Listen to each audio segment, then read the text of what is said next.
Hello and welcome back to How to Live, a guide to happiness and inner peace. So in this part of the training, we're going to be talking about the ego. What is the ego? Let's start with that. Now, when you think of ego, you might think of somebody who has a high opinion of themselves has an ego, somebody who doesn't, not so much. The way that we talk about ego, spiritually speaking, the ego is its own entity. It is a driving force behind the mind. It is a subtle actor and a puppet master, you could say, and is secretly running the show for many people, for most people, given that most people are unconscious. Now, from a young age, we start to develop an ego because we don't know who we are in essence. We're born, we suddenly appear in the world, and we have no idea why we're here. We don't know what's going on. All we have to do is try and survive. So this egoic entity in the mind is built, and it accrues from an early age. We start to say, well, who am I? Maybe not literally saying that, because when we're so young, we don't even have a grasp of the English language or any other language for that matter. But we do start to build and look for answers, which is natural. We all want answers. So who are we? And then our parents start telling us things like, oh, but you're Mark, or you're Chris. This is who you are, this name. And you're like, okay, sounds, maybe you won't think this, but you'll be wondering, that sounds a bit silly almost, but okay, that's me. So I'm a toddler, you say? I'm going to do great things in my life. I'm destined for greatness.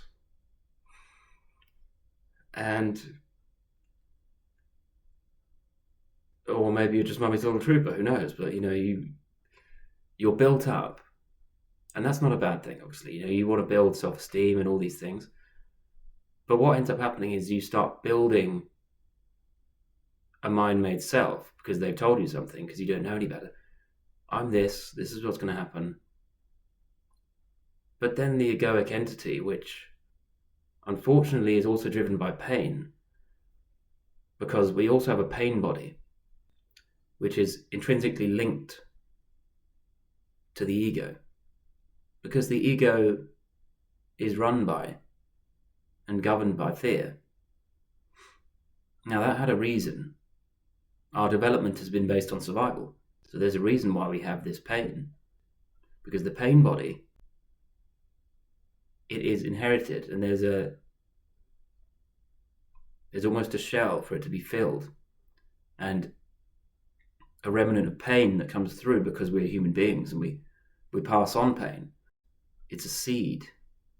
And then from that point onwards, there are pain events that happen within our life, something that's painful from an early age, usually based on the egoic ideology that comes from the pain.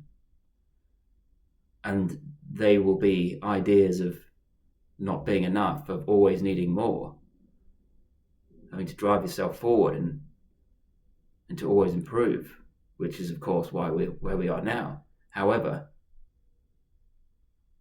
that was more relevant thousands of years ago, when literally all that mattered was survival. And maybe acquiring some new land, or not really acquiring, but just essentially having more space, going into it, understanding the space and being able to hold it, not spiritually speaking, but that's to come. Because if we rely on the ego, then we will always have problems. And that's because the ego operates our thinking mind. And the pain is always there. If we're always thinking, we're going back, we're thinking about the past or the future. And the ego drives this. And usually, as you'll observe in your own thinking, most of it, especially when you get lost in thought, it becomes very negative, or at least somewhat negative. Or maybe you don't even realize it's negative. It's limiting. It stops you from being able to realize what you can really do.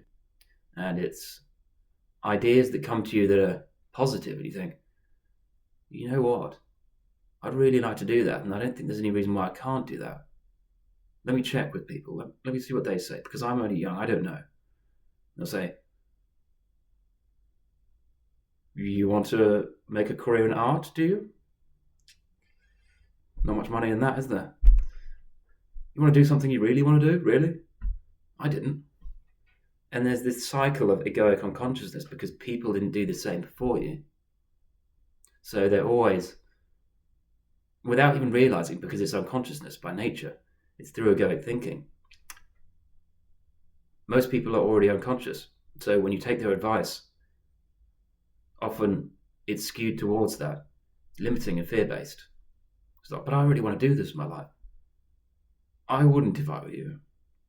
Even though it's what your heart wants, the mind doesn't agree with it. And because I'm unconscious, I'm going to take the mind's idea. And maybe doing that has created some success for them. They've made a little bit of money in their life. Maybe they made a lot of money. But they may not be happy. And the idea of happiness to them is just an idea. It's because they're not really experiencing too much of it. Maybe they do, and they think, well, I have these things in my life because I've done this, because I've had to graft, I've had to get down on my hands and knees and really work.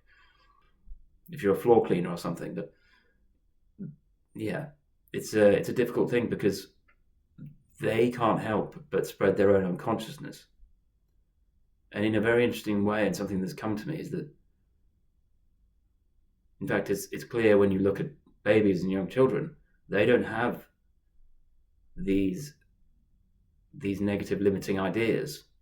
By default, they're hopeful and they're joyful and they're very present until they realize they desperately need something, or they just want something, and then they use it because they know they get the answer. So they're very pragmatic.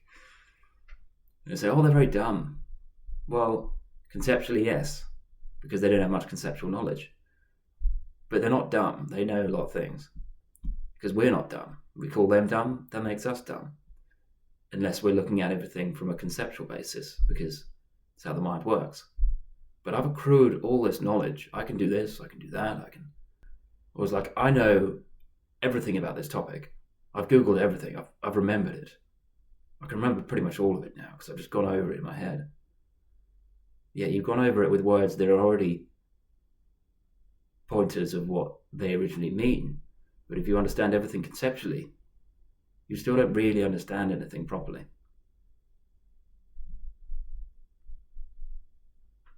So we need to recognize that the mind is a tool that can be useful, but it is not to run our life, because our life is not what our mind creates. Our life is our unconditioned experience through presence.